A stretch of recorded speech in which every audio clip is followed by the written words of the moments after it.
On pense que c'est un bon moment maintenant de vous parler de combien ça coûte. Parce qu'avec le recul, on a une meilleure idée. On est ruiné. C'est vrai? Pour ceux qui ne connaissent pas, on est parti du quai de la Marina Gosselin au Québec sur notre voilier il y a de ça 2 ans et 9 mois. Donc ça fait presque 3 ans qu'on réalise notre rêve de voyager la planète sur notre voilier. Ça a été toute une aventure jusqu'à maintenant, au-delà de tout ce qu'on aurait pu imaginer. On est parti sans expérience avec la mission de vous inspirer à réaliser vos rêves les plus fous, parce que si on peut, vous pouvez aussi.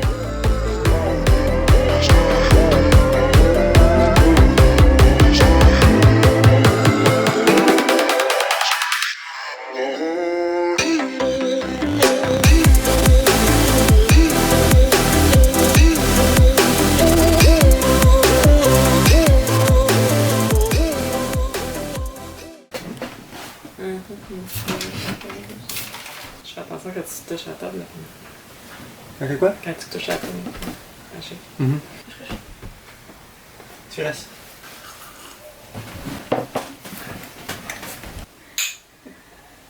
Action!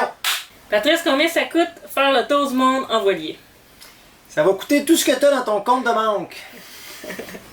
Donc, la bonne nouvelle, c'est que c'est accessible à tout le monde. Tu peux y accéder toi aussi. C'est juste que tu vas faire des choix différents. Puis ton niveau de confort sera peut-être pas aussi élevé, mais ça se fait avec un budget de 500$ par mois, comme ça se fait qu'un budget de 3 millions par mois. Il n'y a pas de limite. Exact. Puis quand tu réalises ton rêve, le confort n'est pas si important au début. Parce que juste d'être dans ton rêve, c'est déjà monumental comme accomplissement. Après ça, step by step, ben, tu améliores ton confort, tout simplement. J'avais pas de cheveux blancs au départ. Je sais pas si vous avez remarqué dans les épisodes, là. Maintenant, j'ai des cheveux blancs un petit peu dans la barbe et un petit peu ici, là. Puis c'est pas du café que je bois, les amis. C'est du thé. On parle de finances. Je sais. Je voulais faire une vidéo spontanée. La question combien ça coûte, c'est celle qu'on s'est fait demander le plus souvent durant notre voyage. Puis c'est une question super importante parce que si vous décidez de choisir cette vie-là, vous devez regarder vos finances, vous devez voir qu'est-ce qui est possible pour vous. Donc la question est très très importante. Au début du projet, comme vous savez, on n'avait aucune expérience en navigation, en bateau, en quoi que ce soit. Donc on est parti avec beaucoup d'enthousiasme, beaucoup de confiance dans ce projet-là. Et on a visité combien de pays jusqu'à maintenant? On a visité 17 pays avec notre premier voilier, un bateau custom, 43 pieds. C'est un bateau de 50 ans, 1972, donc pas récent, mais super solide, qui nous a amené jusqu'ici au Panama. Ouais. Combien ça a coûté tout ça avant le départ? Pour votre information, on va parler en chiffres canadiens. Donc, on a acheté le bateau 45 000 $ canadiens. Tchou-tchou! Plus les frais de 1364, puisqu'au départ, on avait fait un petit emprunt de 20 000 $, mais qu'on s'est tout de suite dépêché à rembourser quand on a vu ce que ça nous coûterait en intérêt à la fin. Donc, on a clenché ça. Quand on a acheté le bateau, il était déjà à une marina, il était sorti de l'eau, puis c'est l'hiver qui commençait au Canada, donc il y avait de la neige. On ne pouvait pas utiliser le bateau tout de suite. Il devait être en storage à la marina. Donc ça nous a coûté 2 453 $, plus les assurances qui étaient obligatoires de 480 $. Vous verrez que c'est les seules assurances qu'on va avoir payées depuis le début. Là. Ouais. On n'a jamais payé d'autres assurances que ça. Ensuite, il n'y avait pas de dinghy. Donc il a fallu acheter un dinghy à 1300 $. Willy le Patchy. Notre premier dinghy, avec un moteur qui nous a coûté 1500 $. Comme vous avez pu remarquer, la coque est différente sur notre bateau. Donc, on a fait faire un Sharpie par Jesse Armand, un artiste incroyable au Québec. Il a dessiné notre bateau à main levée. My boy, Jesse. Mais pour qu'il puisse faire ça, nous, on a dû sabler la coque, repeindre la coque tout en blanc avant que lui puisse arriver avec son Sharpie et dessiner les lignes noires dessus. Encore une fois, on n'avait aucune expérience là, en menuiserie, en sablage, en quoi que ce soit. Là, donc, c'était pas parfait, mais ça faisait le travail. Donc, encore une fois, ça peut vous inspirer à... C'est pas grave que ce soit parfait. L'important, c'est que ça fonctionne puis que vous puissiez commencer votre projet. Quand Jesse a eu terminé de faire l'or sur la coque d'Atypique, on a fait mettre un clear professionnellement de Ferrari. Le top clear sur le marché. On voulait que ça tienne. Pour protéger l'or qu'il y avait en dessous. Donc, le sablage, les matériaux, le clear, ça nous a coûté 6 187 $. Fallait aussi démater le bateau parce qu'on avait des ponts à passer en dessous puis on pouvait pas le faire avec notre mât. Donc, pour démater, ça a coûté 445 $. Puis, on a fait quelques améliorations au bateau. Entre autres, on a ajouté 2 bonbonnes de propane de 30 litres chacune. On a mis des réservoirs d'eau flexibles. À ne pas faire, on a appris plus tard. Achetez pas des réservoirs d'eau flexibles. Non. On a installé un indicateur de jauge à essence. On a fait l'anti-fouling. Donc tout ça, ça a coûté 5 795 $. Tcha-ching! Puis on a acheté divers articles nécessaires pour la navigation. Entre autres, par exemple, des amarres, les lignes de vie, les gilets de sauvetage, le programme Navionex pour naviguer. Tout ça nous a coûté 3 427 $. Tcha-ching! On a fait une grosse épicerie avant le départ, bien sûr, de 2000 $. Nous, comme on avait l'intention de partir une chaîne YouTube, on s'est équipé en électronique. Donc on a acheté un ordinateur, le meilleur pour le montage. On a acheté le drone Mavic Pro 2, on a acheté une GoPro, on a acheté une caméra, le micro, Les drives. les drives. Pour faire la chaîne YouTube, ça a coûté 7 796 $. Tcha-ching! Pour un grand total de 78 759 $. Tcha-ching! Avant même de quitter le quai. Là. Donc c'est quand même un bon montant, mais ça Tellement. inclut l'achat du bateau. C'est énormément d'argent. Moi, dans ma vie, à part une maison, là, pour un achat d'un bien matériel, c'était le plus gros investissement que j'ai fait dans ma vie. Fait que c'est pour ça que ça fait peur souvent de partir à l'aventure en voilier. C'est beaucoup de sous. Donc oui, ça peut sembler un gros risque financier avant un départ. Mais Sans savoir si vous allez aimer ça. Mais la bonne nouvelle, c'est que vous pouvez toujours revendre le bateau. Vous pouvez toujours revendre les trucs. retourner travailler, le système, il vous veut, là. C'est facile de retourner. Voilà, Donc au moins, essayez. exactement. Puis peut-être vous allez adorer ça. Peut-être que vous allez vouloir continuer. Puis après, vous trouverez des solutions pour que ça soit à long terme. Sinon, vous avez toujours la possibilité de retourner. Donc au moins, tentez votre chance. Puis oui, c'était un gros risque pour nous. Parce que financier, oui, mais parce qu'on n'avait jamais même habité ensemble. On n'avait jamais navigué. On a tout risqué pour ce projet-là. On a tout mis. Mais quand tu y crois là, à l'intérieur de toi, tu es prêt à affronter n'importe quoi. C'est ça la beauté de réaliser un rêve. Tu es tellement motivé à ce que ça fonctionne que tu es prêt à encaisser beaucoup. À faire les sacrifices qui viennent avec, à surmonter les obstacles qui vont se dresser parce que c'est pas toujours rose. Là. Vous voyez dans nos épisodes, il s'en passe des trucs. Mais on continuerait pareil, on ferait pareil, même chose. Non, on ferait différemment parce qu'on partirait plus vite. C'est excellent, ça là. Oh ouais. Maintenant, voyons nos dépenses après départ. Une fois qu'on a quitté le quai de la marina, qu'on s'est lancé dans cette aventure-là. C'est la nourriture, avec un gros montant de 830 $ par mois en moyenne. Vos habitudes alimentaires vont beaucoup impacter cette catégorie-là. Nous, par exemple, on boit que de l'eau. À bord, on n'a jamais de jus, jamais de liqueur. Du thé. On provisionne dans les pays qui sont moins chers. On pêche quand c'est possible. Mais c'est sûr qu'on pourrait s'améliorer dans cette catégorie-là parce que pour nous, la nourriture, c'est essentiel. C'est essentiel pour tout le monde, là, mais c'est pas un endroit où on veut couper. Si on veut manger plein de fruits, on mange plein de fruits. Par exemple, au Bahamas, les fruits étaient quand même chers, ben on continue à en acheter là, parce que on aime ça manger les fruits. Ben, ton corps aussi, là, pour se tenir en santé. Exactement. Puis une autre façon qu'on pourrait améliorer cette catégorie-là, c'est de faire plusieurs magasins. C'est vraiment comparer les spéciaux, tout ça, mais nous on fait pas ça. Là. C'est déjà difficile de faire une épicerie quand on doit tout ramener en dinghy sur le bateau. On se casse pas trop la tête, on va à l'épicerie qui est la plus rapprochée. On fait un arrêt, on prend tout ce qu'on a besoin puis on revient. Donc c'est sûr que ça a un impact sur notre catégorie nourriture. Pour les restaurants, on a en moyenne 200 $ par mois de restaurant. Donc ça nous fait un restaurant par semaine. Mes chers amis, levez vos verres, levez vos verres, levez vos verres. Mes chers amis, levez vos verres. Et surtout, ne le renversez pas. Encore là, il y a des pays qu'on y va beaucoup moins, il y en a qu'on y va plus, parce que, comme par exemple en Colombie, Ça revenait quasiment moins cher d'aller au restaurant que de te faire ta propre épicerie puis de faire à manger et tout. Fait que là, on allait au restaurant. et aussi on veut essayer la nourriture locale, découvrir des mets, c'est important pour nous, pour la découverte du pays. Donc si vous, votre budget est plus petit, vous pouvez définitivement couper dans la catégorie restaurant. Je pense que c'est une des dépenses qui va être le plus facile à couper et à adapter à votre budget. La deuxième plus grosse dépense, vous ne serez pas surpris, c'est la maintenance et la réparation du bateau. Donc on dépense en moyenne 592 $ par mois en maintenance ou en réparation. Notre plus grosse dépense depuis le début, c'est le nouveau gréement qu'on fait installer sur le voilier. Il nous a coûté 6 227 $. Ouch! Une autre dépense qui nous a coûté cher aussi, c'est de la sortie du bateau au Panama. Plus 26 jours à terre, ça nous a coûté 1855 $. On tente de réparer nous-mêmes, mais quand c'est pas possible, on n'hésite pas, on fait appel à un technicien. Comme on n'avait pas de connaissances, on n'est pas gêné de le dire. Puis souvent, ça nous sert d'apprentissage. Pendant que le mécanicien est là, le technicien, on apprend avec lui, puis la fois d'après, ben là, on le sait. On a fait appel à des techniciens, entre autres, pour reconstruire notre guindeau. On a fait réparer notre cylindre hydraulique en Martinique. Et ici au Panama, on a utilisé un soudeur pour réparer notre rack à dinghy. On a utilisé les sableurs aussi pour faire la coque. C'est à 5$ de l'heure pour un travailleur ici. Donc ça revient moins cher. S'il faut acheter une sableuse, les papiers sablés, les produits, ça va nous coûter plus cher que 5$ de l'heure. On avait fait sabler la coque. Puis il encourage des travailleurs locaux. Pour un total de 2151$. En tout. Toujours en canadien, le montant. Dans cette catégorie-là, on a aussi tous les arrêts dans les quincailleries. Par exemple, quand on achète les filtres à moteur, l'huile, les impellers. Donc, au total, en 33 mois, ça nous a coûté 18 954$. Donc, en maintenance et en réparation sur le bateau. La troisième plus grosse dépense.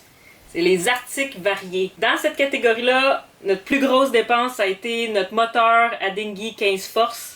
On avait payé 3615$. Ensuite, on avait fait un arrêt au magasin pour acheter un Spotix et les 4 ventilateurs. Puis ça, ensemble, ça avait coûté 1448$ pour nos fans Sirocco. On vous les recommande fortement d'ailleurs.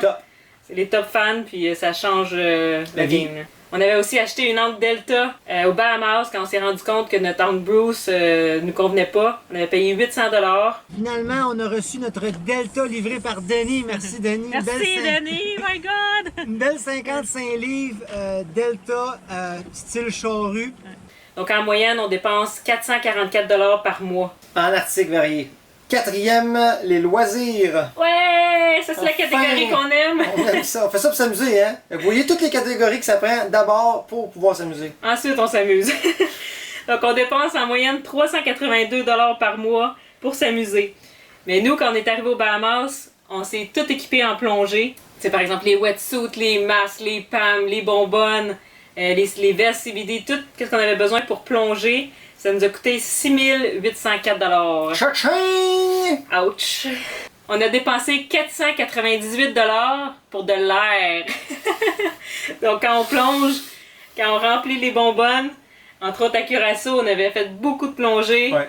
C'est en moyenne 5$ entre 5 et 8 US. Par tank, exactement, donc pour plonger. C'est pour ça d'ailleurs qu'à bord du PIC 2.0, on va acheter un compresseur. Pour plus avoir à remplir nos bonbonnes dans des dive shops, on va le faire nous-mêmes. Notre deuxième loisir, c'est la pêche, qui nous aide un peu à réduire notre facture d'épicerie quand même. Exactement, de beaucoup. Que ce soit les lignes à pêche, le harpon, les slings, les leurres, tout ça, 1713$.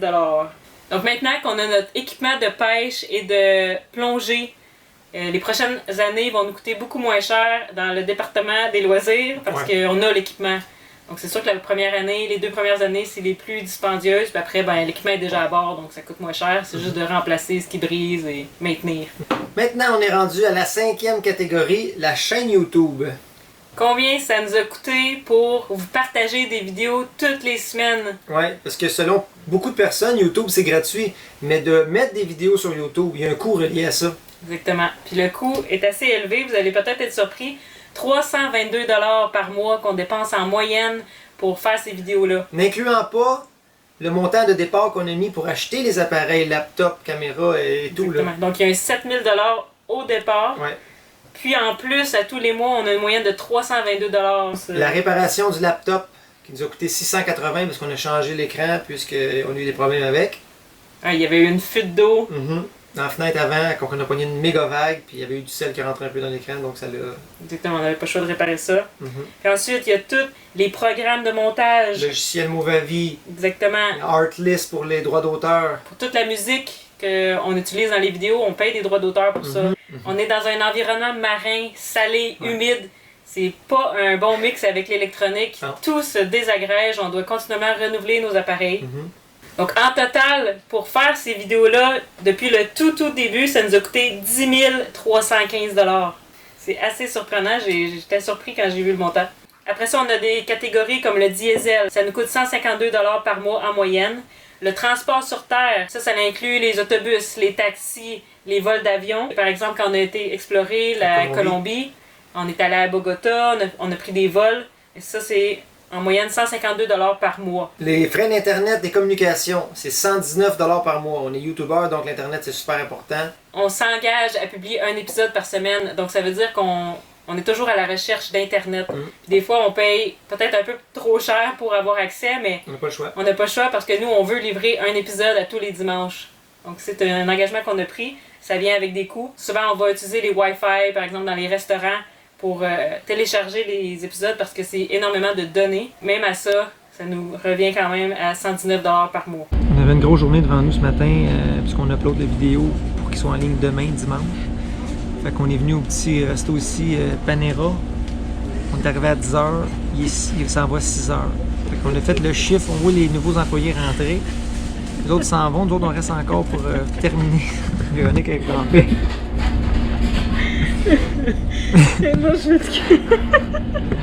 Il y a aussi les frais d'entrée dans chaque pays.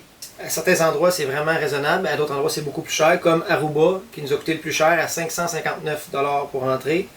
Les cruising permits aux Bahamas, c'est assez élevé, à 402 $. La Martinique, tous les pays de l'arc-en-ciel français, là, c'est vraiment pas cher. 7 $ que ça a coûté à Martinique. Il y en a même des gratuits. Ouais. Saint-Martin, c'était gratuit. Guadeloupe, c'était gratuit. En moyenne, on dépense 100 $ par mois pour les frais d'entrée et sortie dans chacun des pays. Il y a aussi l'école à la maison qui me coûte en moyenne 76 $ par mois. Ça, c'est un montant qui est dans le fond au début de l'année pour acheter les fournitures d'école, les livres, les corriger pour ma fille Amy qui est en secondaire 1 maintenant. Ce qui est des soins personnels maintenant. Nous, on n'a pas d'assurance à bord. On s'occupe de notre santé nous-mêmes. Et puis, c'est ce qu'on a découvert, que ça coûte pas si cher se guérir dans les pays où on va. Comme par exemple ici, on a eu un ami qui a eu un accident de dinghy. Il allait voir les singes, il est tombé en bas du dinghy, le dinghy était embrayé, il a passé dessus lui. Donc ça a coupé sa main, sa jambe, une couple d'endroits. Il est venu nous voir au bateau avec la main bandée, puis il dit là, je vais aller à l'hôpital. En 45 minutes, il était revenu. Bandage à sa main, tétanos, point de suture pour 5 $ US. Antibiotiques aussi. Tout le bandage, 5 $ US. Fait qu'on s'est rendu compte que ça coûtait pas si cher.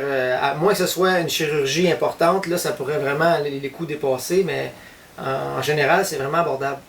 Puis c'est moi qui ai coûté le plus cher dans cette catégorie-là jusqu'à maintenant parce que j'ai été 4 fois au chiro. Puis on a chacun été 2 fois chez le dentiste pour des nettoyages réguliers. Puis une fois seulement qu'on a dû aller à l'hôpital. Puis c'est encore moi. Fait que nous, à date, pour 2 adultes, un enfant, ça nous a juste coûté 794 $ en presque 3 ans. Les marinas, c'est une autre dépense. On essaie toujours le moins possible. Les marinas, on est là seulement pour quand c'est obligatoire. Par exemple, pour faire l'entrée dans le pays, parfois, on doit prendre un kit de marina pour quelques heures ou pour une nuit minimum. En tout, depuis le départ, on a juste couché 13 nuits à la marina. Ça exclut quand on a sorti le bateau de l'eau pour les réparations, parce que c'est dans la catégorie maintenance. Mais juste pour l'entrée. 30 secondes.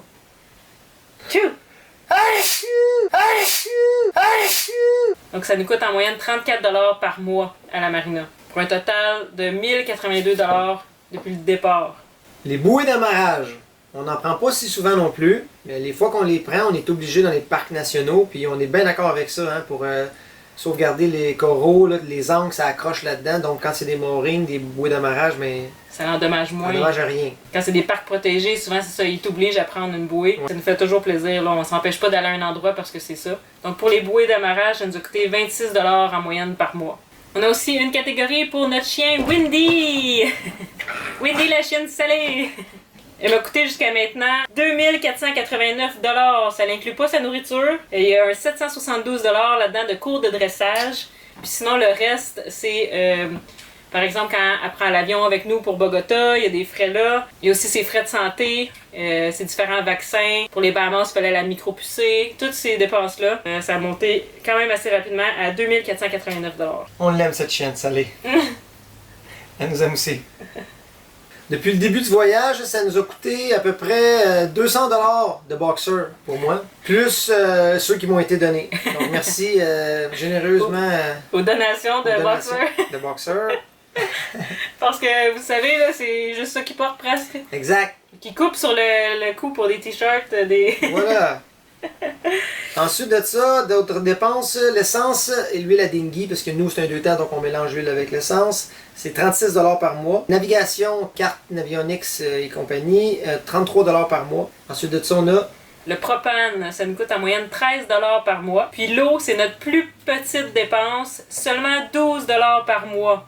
Il y a plusieurs endroits gratuits comme les Bahamas et les États-Unis. Ouais. On se remplissait gratuitement pendant... La très bonne eau, c'est pas un problème. Hein? Si vous voulez décoller avec pas de désalinisateur, il y a moyen de trouver de l'eau gratuite. Là. Exactement. En plus, vous pouvez toujours faire un système pour récupérer l'eau de pluie.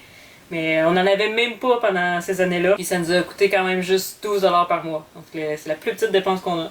Exact. Ce qui nous amène à la moyenne générale de combien ça coûte ce voyage. Par mois, 4011 $ Cha-ching! en moyenne. C'est sûr qu'il y a des mois plus chers, comme le mois qu'on sort, le bateau de l'eau Mais oui, au c'est pour ça que c'est une Panama. moyenne. Exactement. Mhm. Tandis qu'il y a certaines fois où on est retiré sur des îles désertes, ça coûte presque rien. Mhm. Donc c'est pour ça nous fait une moyenne de 4011 $ par mois.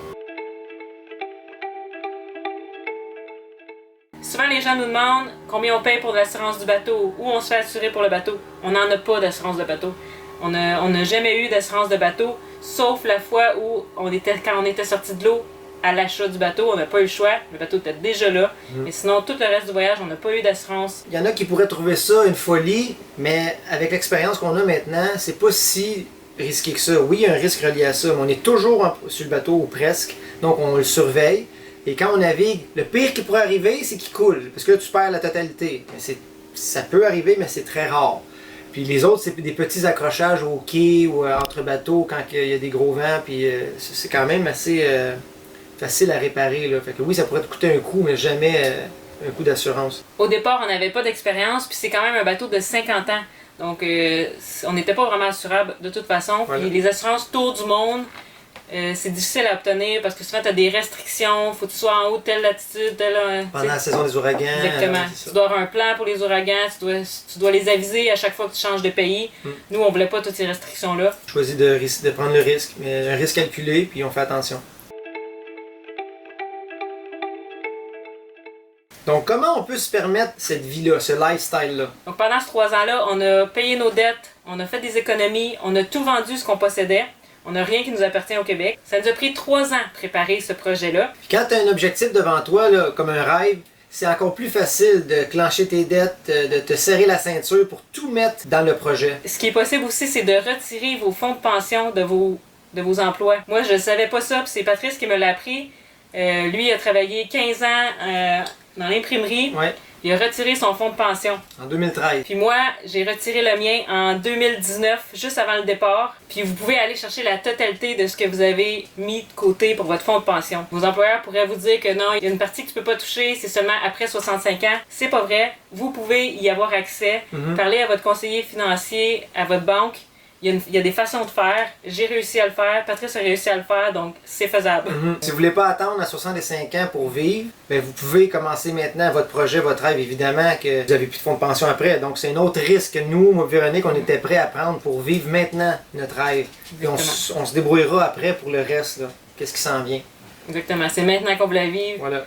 On n'a jamais de garantie de se rendre jusqu'à 65 ans. Exactement. Donc nous, on ne pouvait pas mettre toute notre vie d'adulte sur pause pour peut-être en profiter plus tard. Pour nous, ça faisait aucun sens. On a choisi de vivre maintenant, puis on assume le risque. Voilà. Puis comme vous savez, on a commencé à publier des vidéos sur YouTube 9 mois après notre départ. De ça est venu ensuite le Patreon.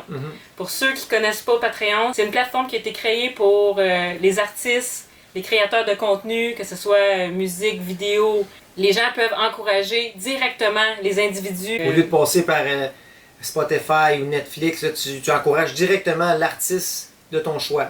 Exactement. Et lui, ça l'aide à continuer de vivre de son art. Fait que Patreon, pour nous, c'est sûr que ça fait une énorme différence dans le projet. Parce que YouTube, oui, tu fais des sous avec ça, mais c'est tellement minime au début que tu peux même pas considérer ça une entrée d'argent. C'est des peanuts.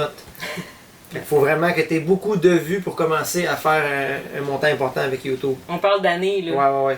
Les gens qui décident de nous encourager puis de devenir Patreon, ils ont des exclusivités que les autres n'ont pas.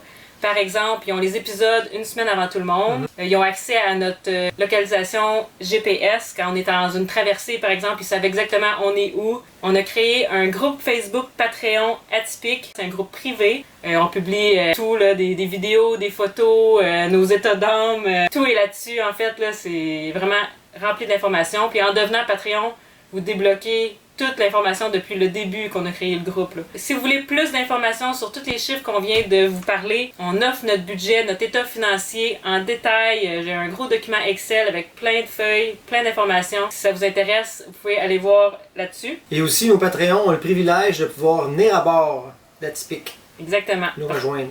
Parce que là, maintenant, on a fait récemment l'acquisition d'un catamaran. On a maintenant 4 cabines. On est prêt à recevoir des gens, partager notre style de vie. Donc, en devenant Patreon, vous avez automatiquement une invitation pour venir passer 7 jours, 10 jours à bord avec nous sur le catamaran. Comment on a fait pour acheter le catamaran? Parce qu'on n'a pas plus de budget qu'on avait avant, on n'a pas plus de finances. C'est qu'on a acheté le catamaran à 4. On est 4 propriétaires du catamaran. Ouais. On la jette à 4! Yes, sir! On l'a eu! Donc, il y a plein de solutions quand que vous voulez réaliser un rêve, des fois qui semble inaccessible. Il y a moyen. Puis nous, dans notre cas, c'était de se jumeler avec des partenaires. Exactement. Donc, on a Pierre-Alexandre qui s'en vient nous rejoindre d'une semaine à l'autre. Lui, il va vivre à bord temps plein avec nous. Il va même faire du montage vidéo. Il va vraiment s'impliquer à 100% dans tout ce que nous, on fait aussi. Puis notre 4e partenaire, lui, l'entente, c'est qu'il vient 30 jours par année sur le catamaran. Donc, ça nous laisse des chambres libres pour accueillir nos Patreons. Voilà. Donc, on espère que vous avez aimé cet épisode et que ça a pu vous éclairer sur comment peut coûter un tour du monde, comment se préparer. Si vous avez trouvé ça pertinent, mettez des j'aime, oui, partagez, super important pour nous. Abonnez-vous à la chaîne. Ça coûte rien. Puis vous pouvez partager à vos amis qui rêvent de faire un tour du monde, qui rêvent de s'acheter un voilier. Puis sinon, on se revoit la semaine prochaine pour un épisode d'aventure, comme vous avez l'habitude de voir. Peace. Bye.